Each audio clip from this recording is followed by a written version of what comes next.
Maayong adlaw sa tanan, ako si Magnus Angelo S. Agapito. Ako ay anak ng isang Bulakenyo at isang Ilongga. At ang pangkat etiko na aking ibabahagi sa inyo ay ang pangkat etiko ng Ilonggo o Hiligaynon. Ang Ilonggo o Hiligaynon ay isang wikang Austronesian sangay ng wikang Bisaya na katutubo sa Panay, Guimaras at sa Negros Occidental.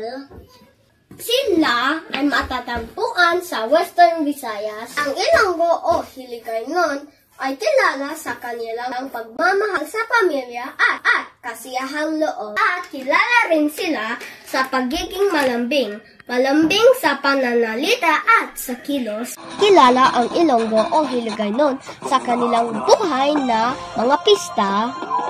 Isa sa mga tradisyon ng mga Ilonggo ay ang kakaibang pagdiriwang nila ng Kapaskuhan.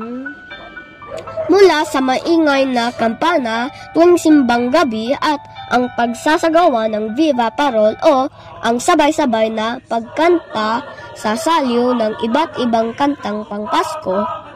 Kakaiba din ang pagsasadula nila sa panuluyan, sapagkat ito ay nasa sarili nilang wika na Hiligaynon. Ilan lamang ito sa nagpapakita ng makukulay at mayaman na tradisyon at kultura ng mga Ilonggo. Amo lang na madamog gid na salamat sa inyo sa pagpamatay sa akong istorya. Paalam!